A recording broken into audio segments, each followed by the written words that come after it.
তো বন্ধুরা, ফেসবুক কি আসলেই বন্ধ হয়ে যাচ্ছে? বন্ধুরা, তোমাদের মাথায় এই চিন্তাটা আসছে কারণ আজকের সন্ধ্যাবেলা থেকে ফেসবুকে ঢুকলেই ফেসবুক অ্যাকাউন্ট থেকে বাইর করে দিচ্ছে, মানে এক্সপায়ার করে দিচ্ছে।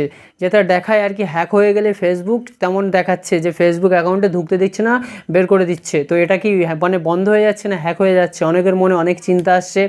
তো যাদের ফেসবুক মানে আর কি ফ্রি ফায়ার আইডি আছে, যাদের পাবজি আইডি আছে, তাদের খুব টেনশন আছে, মানে অনেক লেভেল করে রেখেছে। তারা হয়তো ভাবছে যে ফেসবুক আইডি বন্ধ হয়ে গেলে আমরা কী করে খেলবো, বা ফেসবুক আইডি কি হ্যাক হয়ে যাচ্ছে। তো তাদের সম্বন্ধে একটা কথা বলবো যে না, ফেসবুক আইডি বন্ধ হচ্ছে না। মানে ফেসবুক আইডি কিছুক্ষণের জন্য বন্ধ রাখা হচ্ছে আপডেট করার জন্য। মানে ফেসবুক আইডিটা আপডেট হচ্ছে, আপডেট হয়ে কিছুক্ষণ পরে আবার চালু হয়ে যাবে। যদি আজ রাতটা অপেক্ষা করেন, কালকের থেকে আবার যেমন নিয়মিত ফেসবুক চালাতে পারতেন, তো তেমনভাবে ফেসবুক চালাতে পারবে। তো কোনো সমস্যা হবে না। ফেসবুকটা হয়তো আজকে রাতের জন্য একটু অফ থাকবে, মানে ফেসবুকে কিছু নতুন ফিচার অ্যাড হবে, সেই জন্য ফেসবুকটা বন্ধ রাখা হয়েছে একটু আপডেটের জন্য। তো চিন্তা করার কোনো কারণ নেই, ফেসবুক বন্ধ হচ্ছে না, ফেসবুক হ্যাকও হচ্ছে না। আবার কালকে থেকে নিয়মিত মানে তোমরা ফেসবুক ইউজ করতে পারবে, কোনো সমস্যা নেই।